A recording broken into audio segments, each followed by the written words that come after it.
Serafina stood at the edge of the garden path. Her fingers twisted around the stem of a white rose. The petals felt soft. Too soft, like they might fall apart if she held them too long. 2 years had passed since the worst day of her life. 2 years since her younger sister, Vivian, had walked into the parlor wearing Serafina's engagement ring. Serafina could still see it. The way Vivian's hand had trembled, the way her cheeks had been flushed pink, the way her voice had been too quiet when she said, "Gregory and I are in love." Gregory, Serafina's fiancé, the man she had planned to marry in 3 months, the man who had held her hand at her father's funeral, the man who had promised her forever. He had stood behind Vivian that day. His eyes had not met Serafina's. His mouth had been a tight line. He had said nothing. Their mother had gasped. She had pressed her handkerchief to her lips. She had looked at Serafina with wide eyes. "Darling, But Serafina had not waited to hear the rest. She had turned. She had walked out of the parlor. She had climbed the stairs to her room. She had locked the door. She had not cried. Not that day. Not the day after. Not even when the engagement was officially broken. When the letters were sent. When the whispers started in town. Poor Serafina. How humiliating. Her own sister. Serafina had learned to hold her head high. She had learned to smile when people stared. She had learned to pretend that her heart had not shattered into 1,000 pieces. But today was different. Today, Vivian and Gregory were getting married, and Serafina had been invited. The invitation had arrived 3 weeks ago. Cream-colored paper, gold lettering, elegant and perfect. "You are cordially invited to the wedding of Miss Vivian Ashford and Mr. Gregory Carlyle." Serafina had stared at it for a long time. Her hands had not shaken. Her breath had stayed steady. Her mother had begged her not to go. "It will only hurt you, darling," she had said. Her voice had been soft, worried. "You don't have to put yourself through this." But Serafina had folded the invitation carefully. She had placed it on her desk. She had said, "I will go," because she needed to see it. She needed to see Vivian in a wedding dress. She needed to see Gregory at the altar. She needed to see them together. She needed to prove to herself that she could survive it. The church bells rang in the distance. Serafina smoothed down the front of her pale blue gown. It was simple, elegant, nothing like the lavender silk she had once chosen for her own wedding. That dress was still in her wardrobe, untouched, hidden behind other gowns. She had not been able to look at it. Not yet. Serafina walked slowly toward the church. The path was lined with white flowers, roses, lilies, baby's breath. Everything was perfect. Too perfect. People were already gathering outside. Women in pastel gowns, men in dark coats. Everyone smiled. Everyone whispered. Serafina kept her chin up. She kept her face calm. She would not give them the satisfaction of seeing her break. Inside the church, the air smelled like candle wax and roses.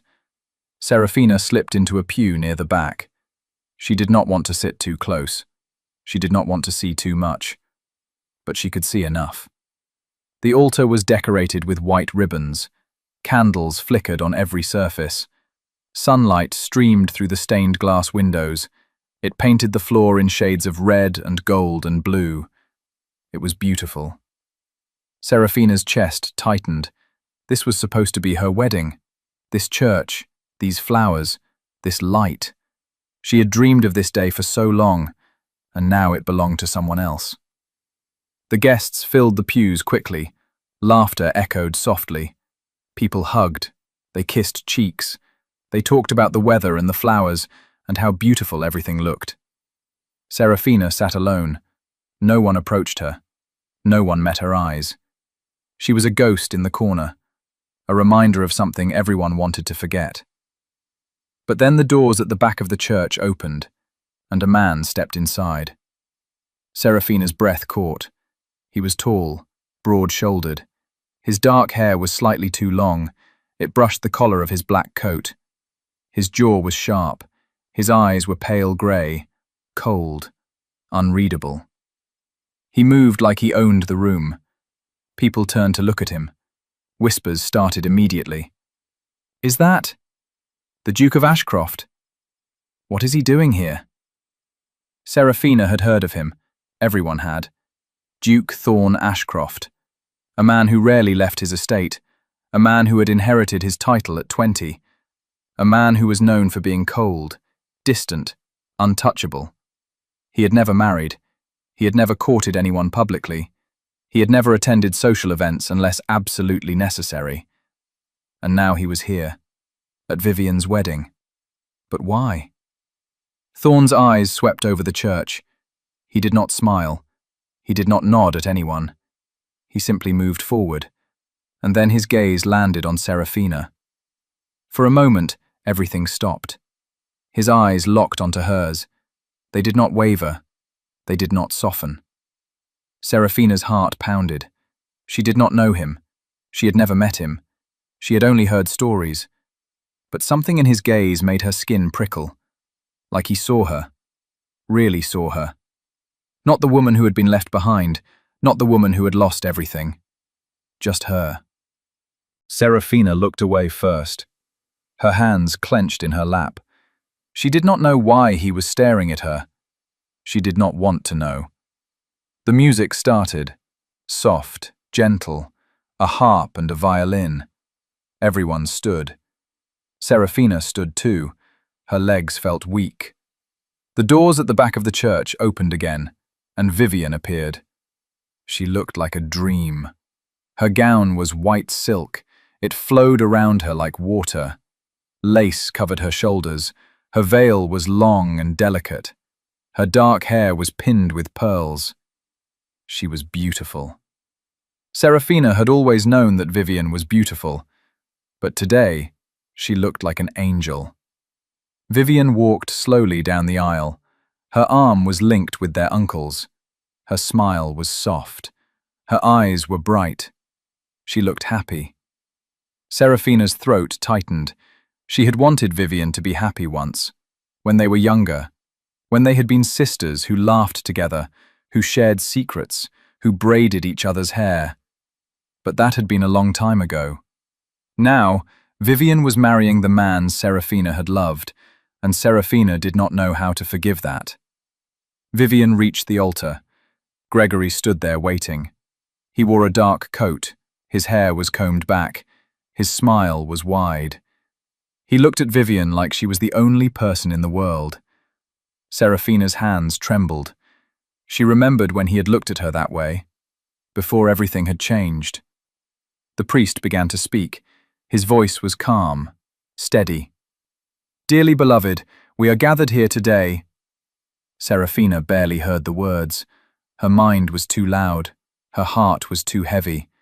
She wanted to leave. She wanted to run. But her feet stayed planted to the floor.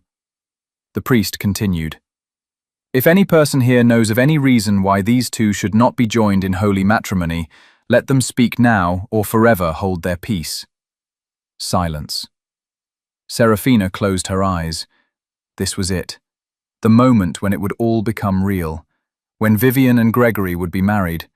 When Seraphina would have to accept that it was over, that she had lost. But then, a voice rang out, clear, strong, unwavering. "I object." Every head in the church turned. Seraphina's eyes snapped open. The voice had come from the back of the church, from Duke Thorne Ashcroft. He stood in the aisle. His hands were at his sides. His expression was calm, but his eyes were fierce. The entire church erupted into whispers. Did he just... What is he doing? Why would he object? Vivian's face went pale. Her hands clutched her bouquet so tightly that the stems bent. Gregory stepped forward. His jaw was tight. "Your Grace, this is highly inappropriate. You have no right." "I have every right," Thorne said. His voice cut through the air like a blade. "Because this marriage is built on a lie." The church was silent now. No one moved. No one breathed. Seraphina's heart hammered in her chest. Her hands gripped the edge of the pew in front of her. What was happening? Thorn walked slowly down the aisle. His boots echoed against the stone floor. Every eye followed him. He stopped a few feet from the altar. His gaze was fixed on Gregory. 2 years ago, Thorn said, you broke off your engagement to Miss Seraphina Ashford. Seraphina's stomach dropped. Why was he talking about her? Gregory's face flushed. That is none of your concern, Your Grace. It is my concern, Thorn said coldly, when the reason for that broken engagement was based on deceit. Vivian's eyes widened. She looked at Gregory. What is he talking about? Gregory did not answer. Thorn's gaze shifted to Vivian. His expression softened slightly. Miss Vivian, do you know why your sister's engagement ended? Vivian's voice was small. Because Gregory and I fell in love. Is that what he told you? Thorn asked. Vivian nodded slowly. Thorn's jaw tightened. Then he lied to you. The whispers exploded again. Seraphina felt dizzy. Her vision blurred at the edges. This could not be happening. This was not real. Gregory stepped forward. His face was red now, angry. You have no proof of any wrongdoing, Your Grace. This is slander. Is it? Thorn's voice was quiet, deadly. Then explain this. He pulled a folded piece of paper from his coat pocket. He held it up. This, Thorn said, is a contract, signed by you, Mr. Carlyle, and a gentleman named Lord Whitmore. It states that you would receive a significant sum of money if you ended your engagement to Miss Seraphina Ashford and married her sister instead. The church erupted into chaos. Seraphina's legs gave out. She sank back onto the pew. No, no, no, no. Gregory had been paid to leave her? Vivian's bouquet fell from her hands. It hit the floor with a soft thud. Her voice was shaking. Gregory, is that true? Gregory's mouth opened, then closed. He looked at Thorn, then at Vivian, then at the crowd. It's not what it sounds like, he said quickly. I was going to pay it back. I was going to... You were going to what? Vivian's voice cracked. Tears filled her eyes. You were paid to marry me? No, Gregory said desperately. I love you, Vivian, I do. The money didn't matter, Then why did you take it? Vivian's voice was rising now. Her hands shook. Why did you break her heart for money? Gregory had no answer. Seraphina's mind was spinning. Lord Whitmore. She knew that name. He was a business associate of her late father's, a man who had always been too friendly, too interested in their family's affairs. But why would he pay Gregory to leave her? What did he gain from that? Thorn's voice cut through her thoughts. Lord Whitmore wanted access to your family's estate, Miss Seraphina. Your father's will stated that the estate would pass to you upon your marriage. Whitmore believed that if you married Mr. Carlyle, he could manipulate Carlyle into selling the land to him. Seraphina's breath stopped. But, Thorn continued, when he realized that Mr. Carlyle had no intention of doing so, he changed his plan. He paid Carlyle to leave you and marry your sister instead.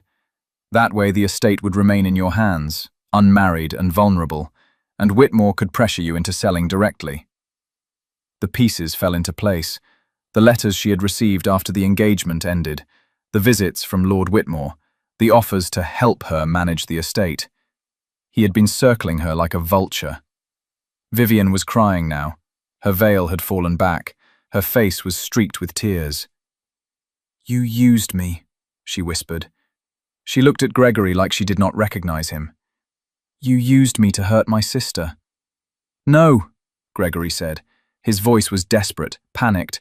I love you, Vivian. I swear I do. The money was just... Just what? Vivian's voice broke. Just an added bonus. She tore the ring from her finger. She threw it at him. It bounced off his chest and clattered to the floor. We're done, Vivian said. and then she turned and ran. The church exploded into noise again. People stood, they talked over each other, they pointed, they gasped. Gregory stood frozen at the altar. His face was pale. His hands hung at his sides. Serafina could not move. She could not think. She could only stare at Thorn. He had done this. He had stopped the wedding. He had revealed the truth. But why? Why did he care? Thorn turned slowly. His eyes found Serafina's, and for the first time she saw something in his gaze that was not cold. It was gentle, almost kind. He walked toward her. The crowd parted for him. When he reached her pew, he stopped. "Miss Serafina," he said quietly. Serafina's throat was dry. "Why?" she whispered. "Why did you do this?" Thorn's jaw tightened. "Because you deserved the truth." "But you don't even know me." His eyes held hers. "I know enough." And then he held out his hand. "Come with me," he said. "You don't need to stay here." Serafina looked at his hand, then at his face. She did not understand. She did not know him. But something in her chest pulled tight, and slowly she placed her hand in his. Thorn's hand was warm, strong. His fingers closed gently around hers. He led her down the aisle. People stared. They whispered. But Thorn did not look at them. He only looked ahead. Serafina followed him. Her legs felt weak. Her mind was still reeling, but his hand kept her steady. They stepped outside into the sunlight. The air was fresh, cool. It filled Serafina's lungs. A carriage waited at the edge of the path, black and polished. The horses were calm. Thorn opened the door. He looked at her. "You don't have to come with me. But if you stay here, they will ask you questions. They will stare. They will want answers you don't have yet." Serafina looked back at the church. She could hear the noise inside, the chaos. She did not want to face it. Not yet. She climbed into the carriage. Thorn followed. He closed the door. He knocked twice on the roof. The carriage lurched forward. They rode in silence for several minutes. Serafina stared out the window. The trees blurred past. The road stretched ahead. She did not know where they were going. She did not know why she had trusted him, but she had. Finally, she spoke. Her voice was soft. "How did you know?" Thorn leaned back against the seat. His expression was unreadable. "I've been investigating Lord Whitmore for months. He's been involved in several fraudulent land deals. When I discovered the contract with Carlyle, I looked into the details. Your name appeared." Serafina's chest tightened. "So this was just part of your investigation?" Thorn's eyes met hers. "At first, yes. And now?" He was quiet for a moment. Then he said, "Now it's personal."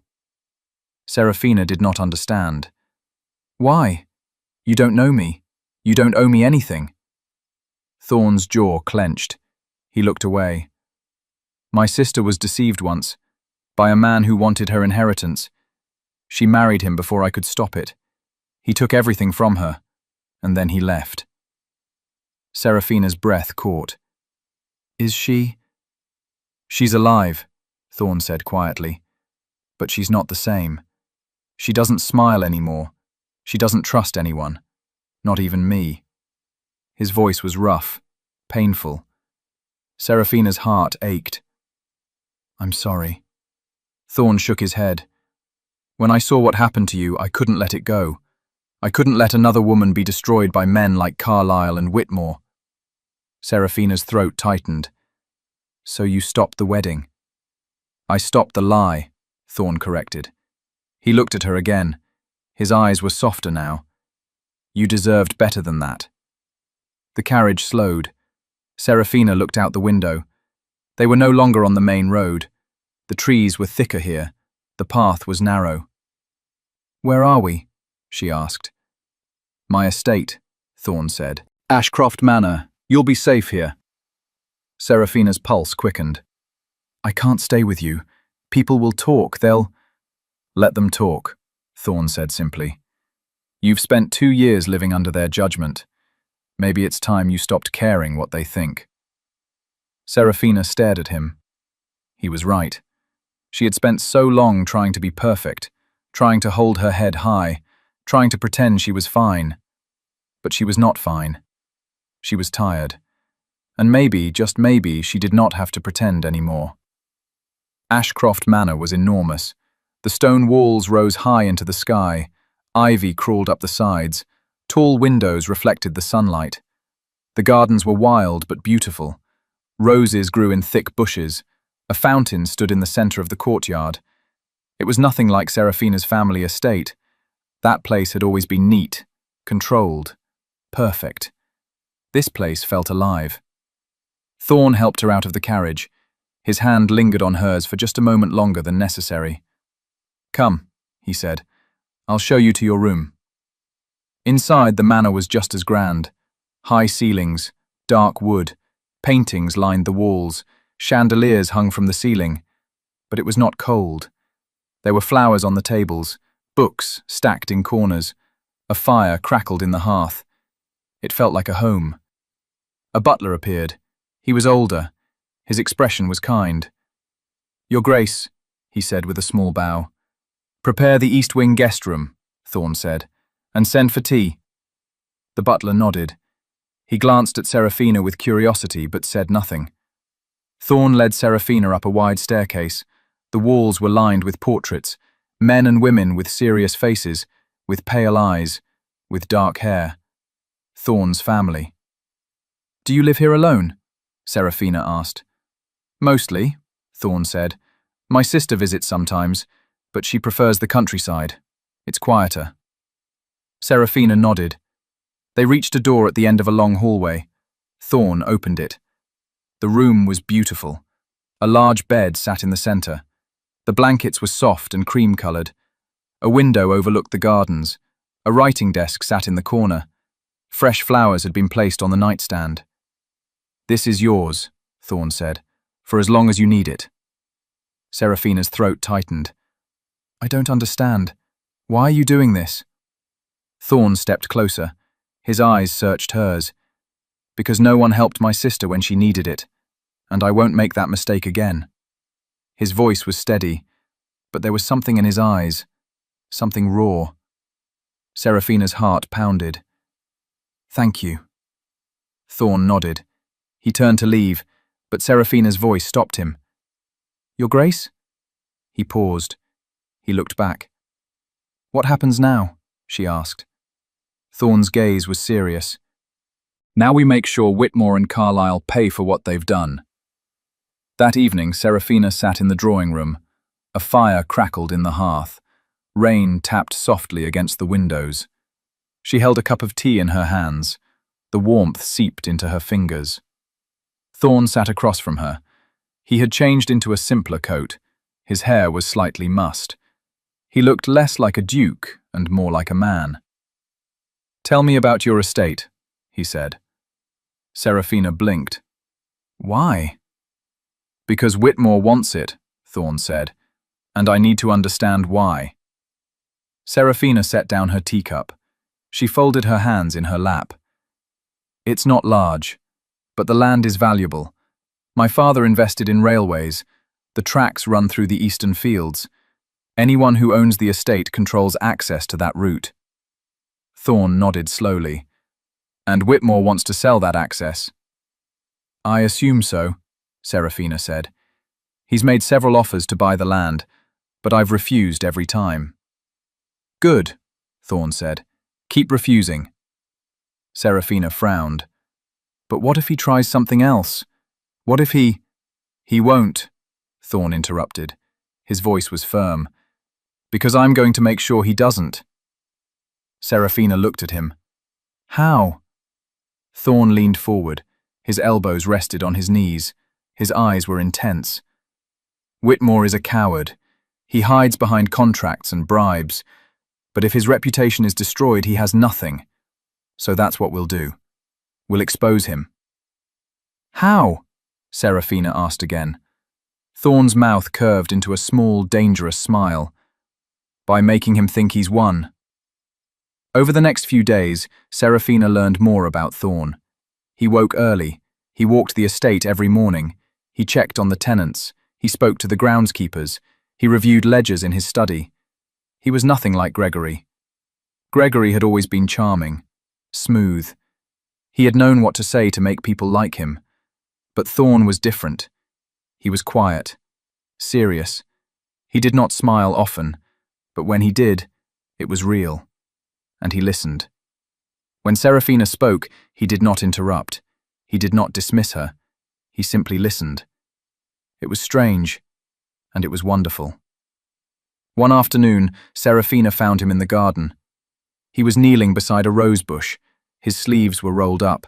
His hands were dirty. He was trimming the dead branches. Serafina stopped a few feet away. "I didn't know dukes gardened."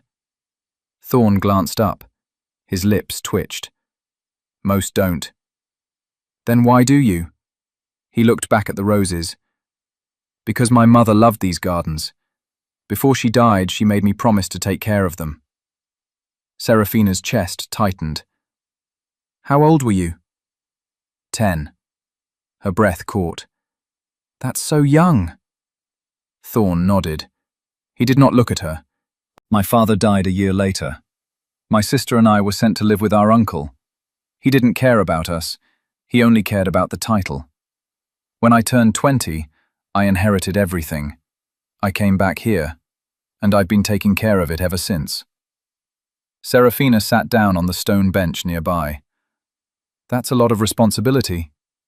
"It is," Thorn said. He stood. He wiped his hands on a cloth. "But it's mine, and I won't let anyone take it from me." His eyes met hers, and Serafina realized he was not just talking about the estate, he was talking about everything he loved.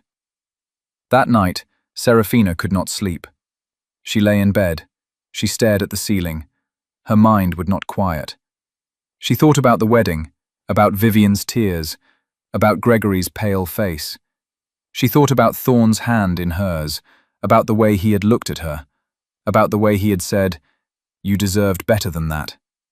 She thought about the contract, about Lord Whitmore, about the lies, and she thought about the future. What would happen now? Would she return to her estate? Would she face the whispers and the stares?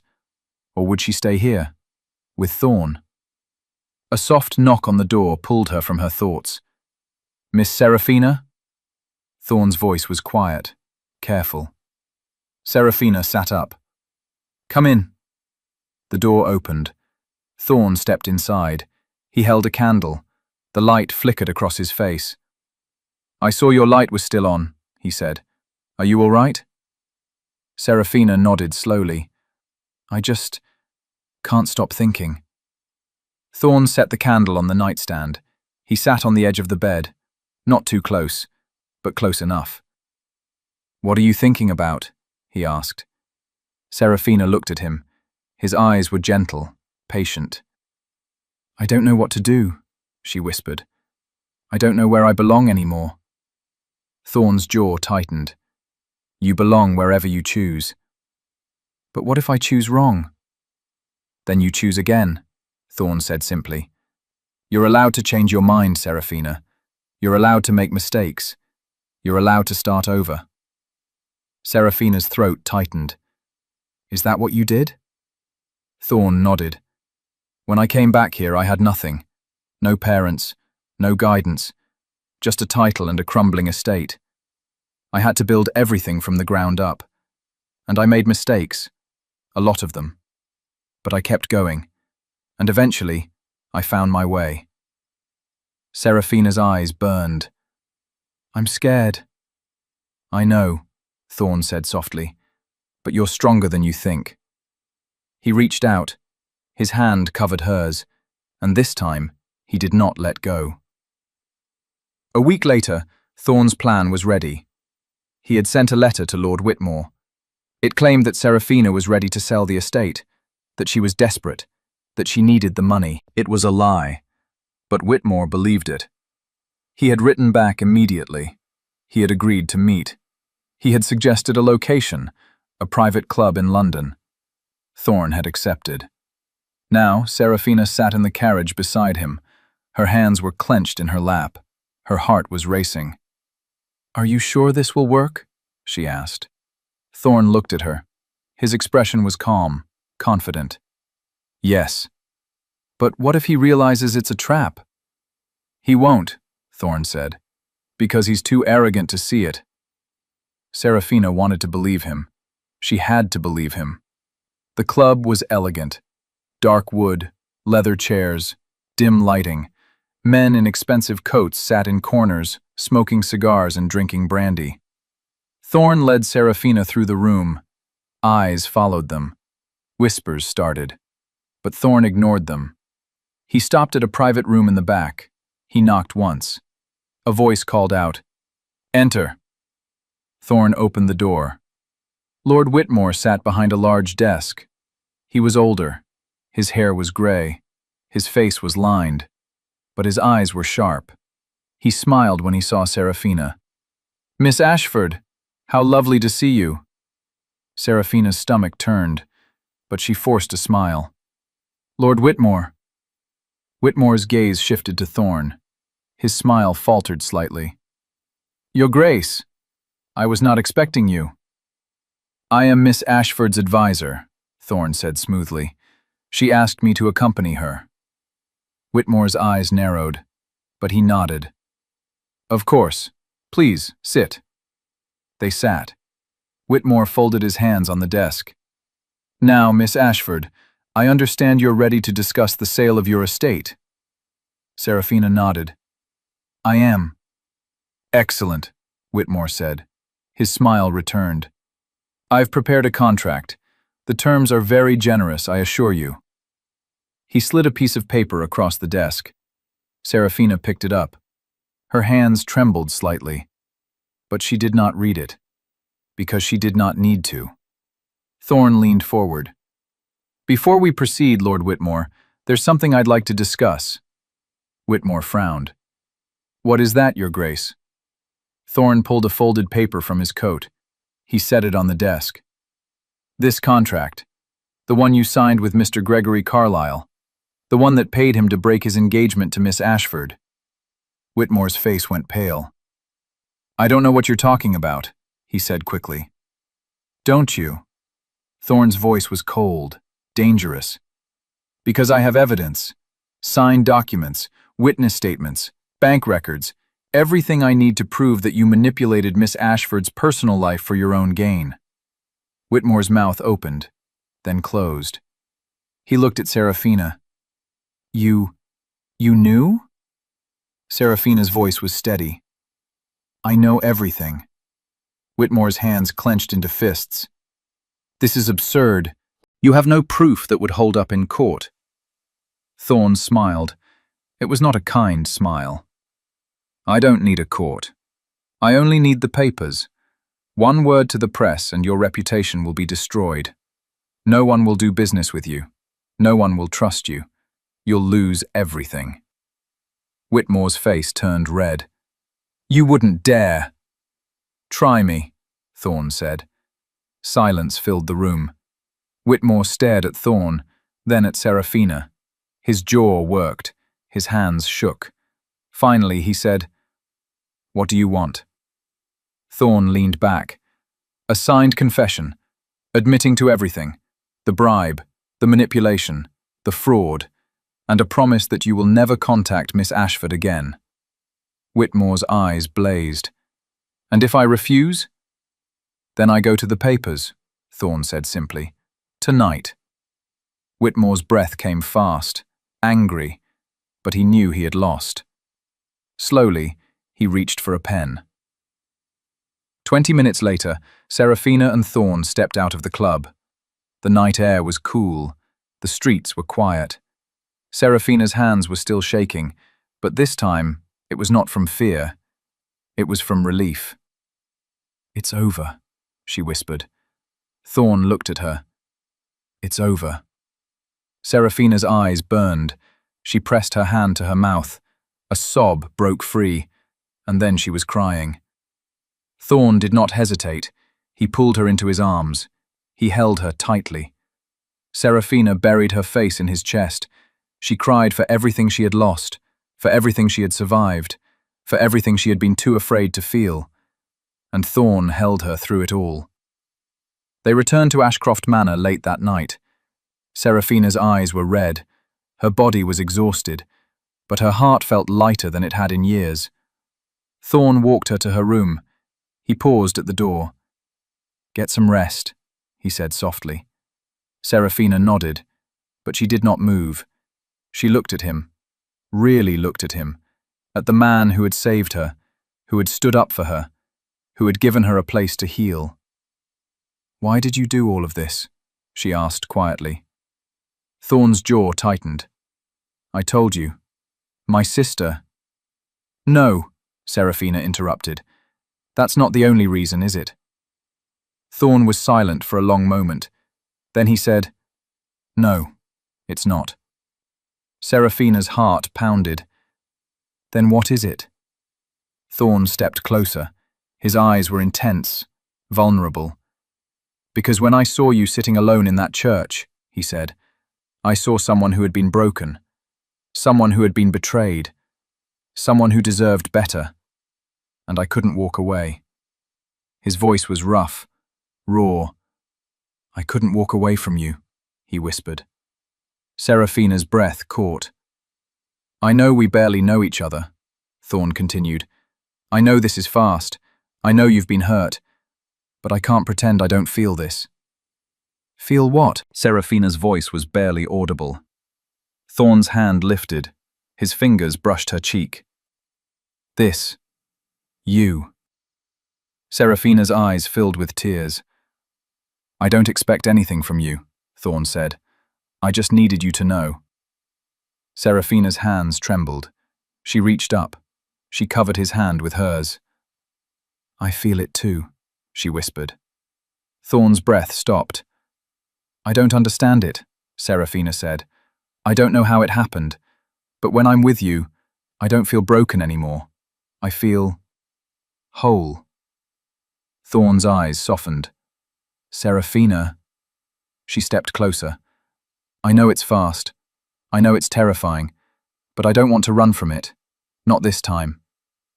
Thorn's hand slid into her hair. His thumb brushed her jaw. "Are you sure?" he asked. Serafina nodded. "I'm sure." And then he kissed her. The kiss was slow, gentle, like he was afraid she might break.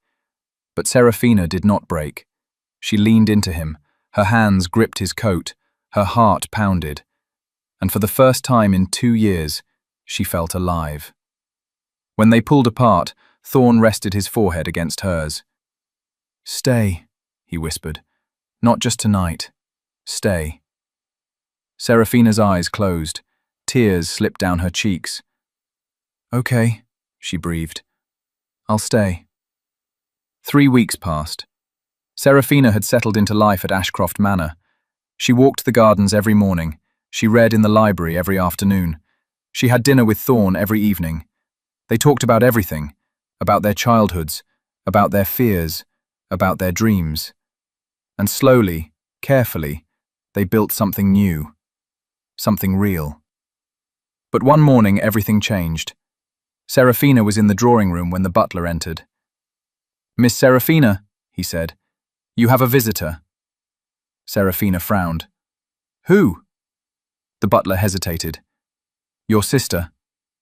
Serafina's heart stopped. Vivian. Vivian stood in the entryway. She wore a simple grey dress. Her hair was loose. Her face was pale. She looked smaller than Serafina remembered. "Serafina," Vivian said softly. Her voice cracked. "Please, I need to talk to you." Serafina's chest tightened. She did not know what to say. She had not seen Vivian since the wedding, since the moment Vivian had thrown the ring at Gregory and run. "Please," Vivian whispered. Tears filled her eyes. "I know you have no reason to listen to me, but I'm begging you." Serafina looked at her sister, at the girl who had once been her best friend, at the girl who had stolen her fiancé. and she saw something she had not expected. She saw regret. "Come in," Serafina said quietly. They sat in the drawing room. A fire crackled softly. Vivian twisted her hands in her lap. She could not meet Serafina's eyes. "I'm so sorry," she whispered. "I'm so sorry." Serafina said nothing. "I didn't know," Vivian continued. Her voice broke. "I didn't know about the money. I didn't know Gregory was lying. I thought he loved me. I thought we were in love." A tear slipped down her cheek. "But it was all a lie," Vivian said. "And I destroyed everything. I destroyed us. I destroyed you. And I can never take that back." Serafina's throat tightened. "I don't expect you to forgive me," Vivian said. "I don't deserve it. But I needed you to know that I'm sorry, and that I'll spend the rest of my life regretting what I did to you." Silence filled the room. Serafina looked at her sister, at the tears on her face, at the pain in her eyes. And she realized something. Vivian had been used too. Not in the same way, but used nonetheless. Gregory had manipulated her. He had made her believe she was special, that she was loved, and then he had left her with nothing. "I don't forgive you," Serafina said quietly. Vivian's face crumpled. "But," Serafina continued, "I don't hate you either." Vivian looked up. Hope flickered in her eyes. "What you did hurt me," Serafina said. "It broke me, and I'll never forget that. But I also know that you were lied to. You were manipulated, and I can't hold that against you forever." Vivian's hands trembled. "So, what does that mean?" Serafina took a breath. "It means that maybe, one day, we can try again. Not now, not today, but one day." Vivian's tears fell faster. "Thank you," she whispered. "Thank you." After Vivian left, Serafina sat alone in the drawing room. Her heart felt heavy, but also lighter.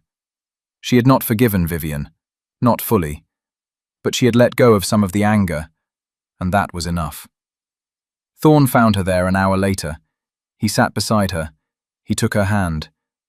"Are you all right?" he asked. Serafina nodded. "I think so." Thorn squeezed her hand. "You're brave." Serafina smiled softly. "I learned from the best." Another month passed. Winter began to settle over the estate. Snow covered the gardens. The air turned cold. But inside Ashcroft Manor, everything was warm. Serafina had officially moved into the estate. She had brought her belongings from her family home. She had made the guest room her own.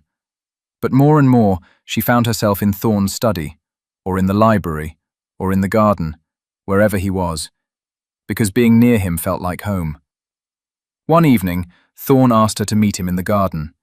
Serafina wrapped herself in a thick cloak. She stepped outside. The snow crunched under her boots. The air was crisp and clean. Thorn stood near the fountain. He wore a dark coat. His breath misted in the cold air. He turned when he heard her approach. "You came," he said. Serafina smiled. "Of course I did." Thorn held out his hand. She took it. He led her to a stone bench. He brushed the snow off. They sat.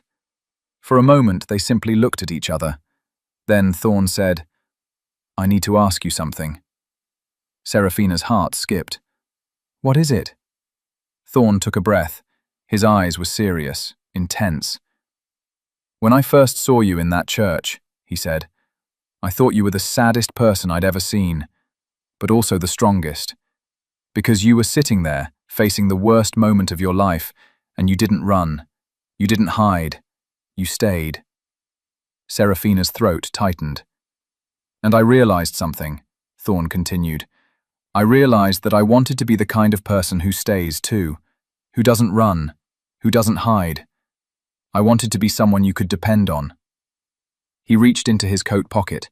He pulled out a small box. Serafina's breath stopped. Thorn opened the box. Inside was a ring. Simple, elegant, a single diamond on a silver band. "I know we haven't known each other long," Thorn said. His voice was steady but soft. "I know you've been hurt. I know you're still healing. But I also know that I love you, and I don't want to waste another day pretending I don't." Seraphina's eyes filled with tears.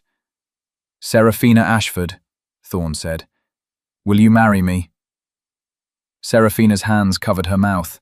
Tears spilled down her cheeks. She thought about Gregory, about the proposal she had accepted 2 years ago, about the promises that had been broken. She thought about the pain, the betrayal, the loneliness. But then she looked at Thorn, at the man who had stood up for her, who had fought for her, who had given her a place to heal, at the man who had never asked her to be anything other than herself. And she knew. "Yes," she whispered. Thorn's eyes widened. "Yes?" Seraphina laughed through her tears. "Yes, yes, I'll marry you." Thorn's face broke into the widest smile she had ever seen. He stood. He pulled her to her feet. He kissed her, and Seraphina kissed him back. The ring fit perfectly. Seraphina looked down at it. The diamond sparkled in the moonlight. "It was my mother's," Thorn said softly. "I've been saving it, waiting for the right person." Seraphina's heart swelled. "It's beautiful." Thorn cupped her face in his hands. "You're beautiful." Seraphina smiled. "I love you." "I love you too," Thorn said. And they stood there in the snow, holding each other, as the world around them disappeared. 3 months later, Seraphina and Thorn were married. The ceremony was small, intimate. Only close friends and family attended. Seraphina wore a gown of ivory silk. Lace covered her shoulders. Her hair was pinned with white flowers. She looked like a dream. Thorn stood at the altar in a dark coat. His eyes never left her. When Seraphina walked down the aisle, her heart was full. This was nothing like the wedding she had imagined 2 years ago. It was better. Because this time, she was marrying a man who truly loved her. A man who had fought for her. A man who had never given up on her. The priest began to speak. "Dearly beloved." Seraphina barely heard the words. She only heard her heartbeat. She only saw Thorn. When it was time to say their vows, Thorn's voice was steady, strong. "I promise to stand by you," he said, "to protect you, to love you, for as long as I live." Seraphina's voice was soft but clear. "I promise to trust you, to choose you, to love you, always." The priest smiled. "You may kiss the bride." And Thorn did. The reception was held in the manor's grand hall. Candles lit every surface. Flowers covered the tables. Music filled the air. Seraphina danced with Thorn. His hand was warm on her waist. His eyes were soft. "Happy?" he asked. Seraphina smiled. "So happy." He kissed her forehead. "Good." They danced until the music slowed, until the guests began to leave, until it was just the two of them. And then Thorn led her outside. The stars were bright. The air was cool. The garden was quiet. "I have something for you," Thorn said. Seraphina frowned. "Another gift? You've already given me so much." Thorn smiled. He pulled a folded paper from his coat. Seraphina took it. She unfolded it carefully. It was a deed to her family estate. "I bought it," Thorn said, "from the bank. They were going to auction it off to pay your father's debts, but I paid them off. The estate is yours again." Seraphina's hands trembled. "Thorn, why?" "Because it's your home," Thorn said simply, "and I wanted you to have it. No strings, no conditions. It's yours." Seraphina's eyes filled with tears. "I don't know what to say." "Say you'll let me visit sometimes," Thorn said with a small smile. Seraphina laughed. She threw her arms around him. "You can visit whenever you want. You're my husband now." Thorn held her tightly.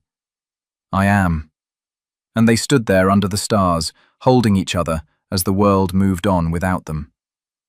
1 year later, Serafina stood in the garden of Ashcroft Manor.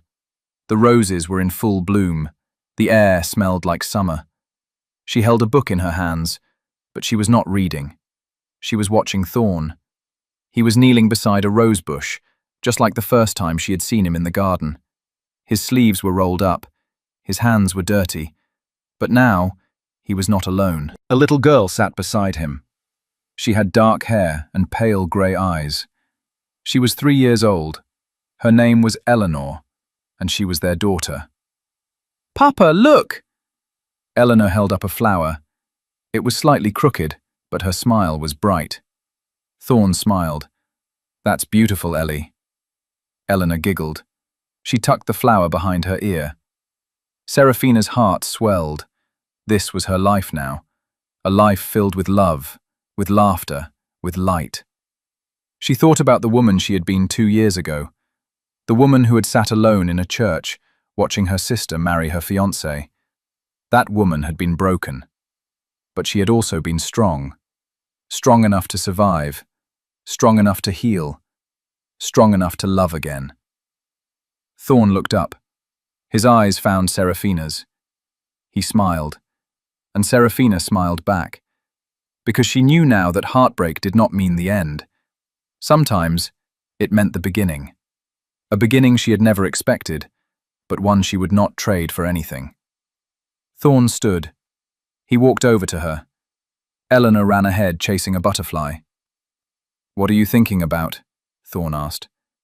Serafina looked at him, at the man who had saved her, who had loved her, who had given her a life she never thought she could have. "I'm thinking," Serafina said softly, "that I'm glad you objected." Thorn's eyes softened. He pulled her close. He kissed her forehead. "So am I," he whispered. And as the sun set over Ashcroft Manor, Serafina knew that she was exactly where she was meant to be, with the man who had fought for her, with the family she had built, with the love she had found in the most unexpected place. But somewhere, far away, in a small cottage by the sea, Vivian sat by a window. She watched the waves crash against the shore. She thought about her sister, about the life Serafina had built, and she smiled. Because Serafina had found happiness, and maybe one day Vivian would too. But for now, she was content to know that her sister was loved, that her sister was safe, that her sister had found her happy ending. And that was enough. 2 years after Serafina's wedding, a letter arrived at Ashcroft Manor. Serafina was in the library when the butler brought it to her. She recognized the handwriting immediately. It was from Vivian. Serafina's hands trembled slightly as she broke the seal. She unfolded the paper carefully. "Dearest Serafina, I hope this letter finds you well. I have thought about writing to you so many times over the past 2 years, but I never had the courage. I wanted to tell you that I have left England. I am living in France now, in a small village by the coast. It is quiet here, peaceful. I have opened a small bookshop. It is nothing grand, but it is mine. I think of you often. I think of the woman you have become, and I am so proud of you. I do not expect you to respond to this letter. I do not expect forgiveness. But I wanted you to know that I am happy, and that I hope, wherever you are happy too. With all my love, Vivian." Serafina read the letter 3 times. Her chest felt tight. Her eyes burned, but she did not cry. Instead, she folded the letter carefully. She placed it in her desk drawer, and then she sat down and wrote a response. "Dearest Vivian, I am glad to hear that you are well. I am glad to hear that you have found peace. I want you to know that I am happy. I have a husband who loves me, a daughter who fills my days with joy, a life that I never thought I could have. I do not know if I have fully forgiven you yet, but I am trying, and I think that is enough for now. If you ever wish to visit, you are welcome here. Not today, not tomorrow, but one day. Take care of yourself. With hope, Serafina." She sealed the letter, She handed it to the butler, and she knew that, one day, she and Vivian might find their way back to each other. But for now, this was enough. Thorn found her in the library an hour later. He sat beside her. He took her hand. "Are you all right?" he asked. Serafina nodded. "I am." Thorn studied her face. Then he kissed her knuckles. "You are the strongest person I know." Serafina smiled. "I learned from you." Thorn's eyes softened. "We learned from each other." And they sat there together, hand in hand, as the afternoon light streamed through the windows. 6 months later, news arrived that shocked everyone. Gregory Carlyle had been arrested. The charges were fraud, embezzlement, and conspiracy. It turned out that Gregory had not just taken money from Lord Whitmore, he had been involved in several other schemes. He had swindled investors, he had forged documents, he had lied to dozens of people, and now he was facing justice. Serafina read the news in the paper. She sat at the breakfast table, her tea growing cold. Thorn watched her carefully. "How do you feel?" Serafina was quiet for a long moment. Then she said, "I feel nothing." Thorn raised an eyebrow. "Nothing?" Serafina nodded.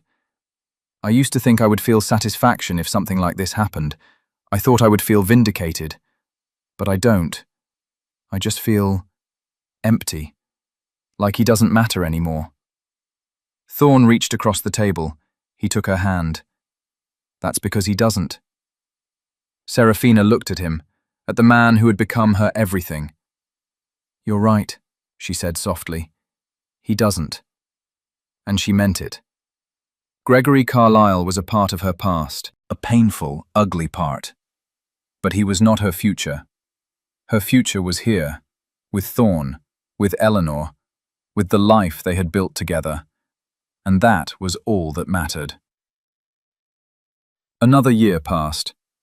Serafina and Thorn welcomed a second child, a son. They named him Edmund. He had Serafina's dark hair and Thorn's pale grey eyes. He was loud and strong and filled the manor with noise. Eleanor adored him. She would sit beside his cradle for hours, singing to him, telling him stories.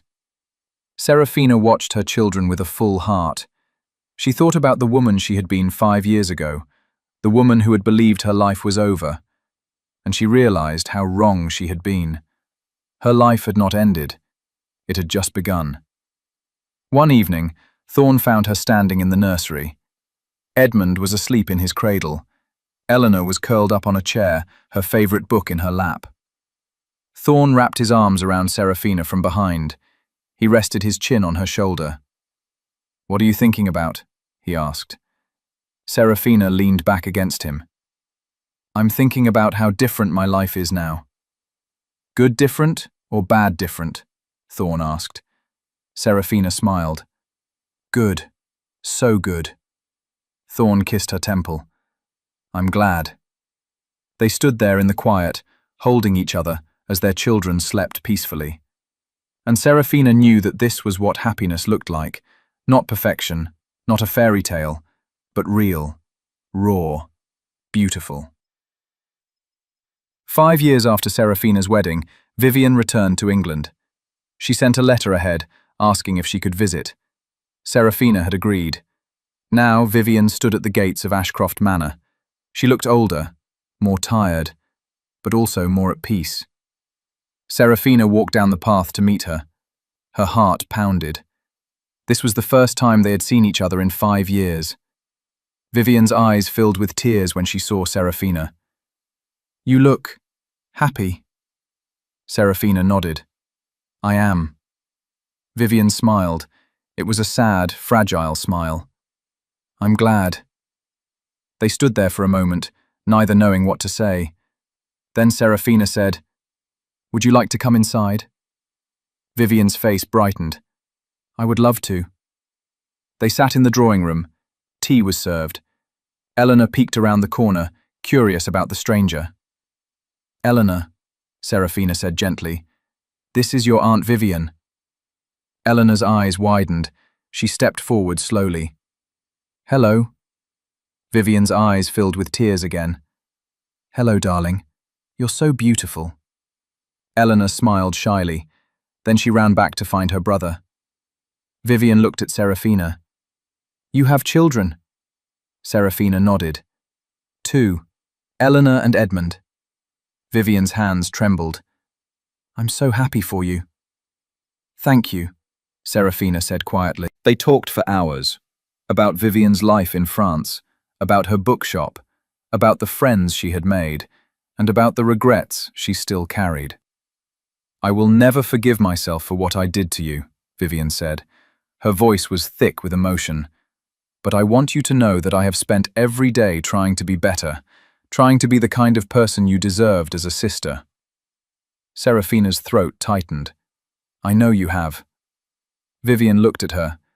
"Does that mean, do you think you could ever forgive me?" Serafina was quiet for a long moment. Then she said, "I think I already have." Vivian's breath caught. "Really?" Serafina nodded. "It took time, it took healing. But yes, I forgive you." Vivian broke down in tears. She covered her face with her hands. Her shoulders shook. Serafina stood. She walked over to her sister. She knelt down in front of her, and then she pulled Vivian into her arms. They stayed like that for a long time. Two sisters, broken and healed, lost and found. When they finally pulled apart, Vivian wiped her eyes. "Thank you," she whispered. Serafina smiled. "We're family, and family doesn't give up on each other." Vivian nodded. "No, they don't." That evening, after Vivian had left, Serafina sat with Thorn in their bedroom. He held her close. His fingers traced lazy circles on her arm. "Are you all right?" he asked. Serafina nodded. "I am. It was hard, but it was good." Thorn kissed her hair. "I'm proud of you." Serafina looked up at him. "For what?" "For choosing to forgive," Thorn said. "It takes strength to do that." Serafina smiled. "I learned from you." Thorn shook his head. "No, that was all you." Serafina's eyes filled with tears, but they were happy tears. "I love you," she whispered. Thorn cupped her face. "I love you too, more than anything." And he kissed her. Later that night, Serafina stood at the window. She looked out at the gardens. The moon was bright. The stars were scattered across the sky. She thought about everything that had happened, about the pain, the betrayal, the heartbreak, but also about the healing, the love, the forgiveness. She thought about the woman she had been and the woman she had become. And she realized something.